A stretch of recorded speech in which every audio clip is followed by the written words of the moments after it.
Настоящая полицейская машина, проблесковые маячки, звуковые сигналы. А главное – возможность изучить салон автомобиля изнутри и даже поговорить в громкоговоритель. После таких ярких впечатлений практически каждый второй ребенок на вопрос «Кем ты хочешь стать в будущем?» с гордостью отвечает – полицейским.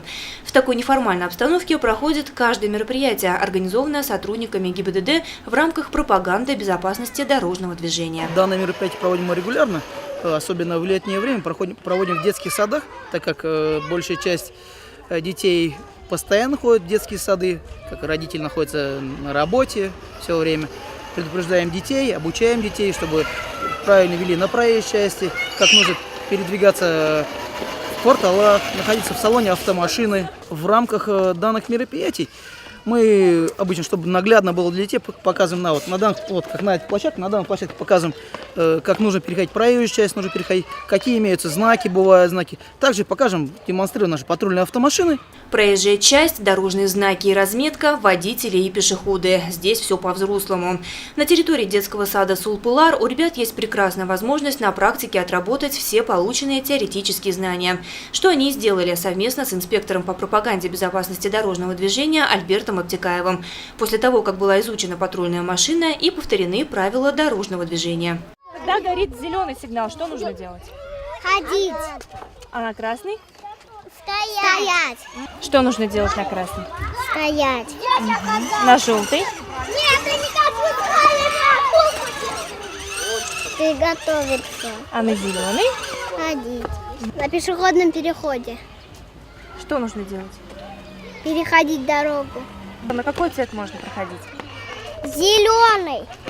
А если желтый горит, что нужно делать? Стоп. А красный тогда? Не переходить. В преддверии каждого учебного года сотрудники ГИБДД рекомендуют руководству школ и детских садов организовывать на территории своих заведений игровые зоны, где ребята в увлекательной форме могли бы изучить правила дорожного движения. Так, садик Сулпылар начал свою работу в 2012 году. И сразу же здесь появился и городок для изучения ПДД. Приоритетное направление нашего детского сада Сулпылар – это ОБЖ, охрана здоровья, жизнедеятельности детей. Мы очень большое внимание уделяем этому, особенно по правилам дорожного движения. Воспитатели проводят с детьми беседы, игры, сюжетно-ролевые игры, дидактические игры у нас очень много.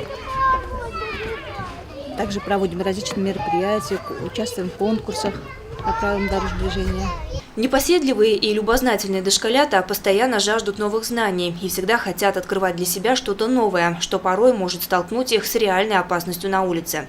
Чтобы оградить детей от возможных бед, необходимо как можно раньше начинать готовить их ко встрече с городским движением.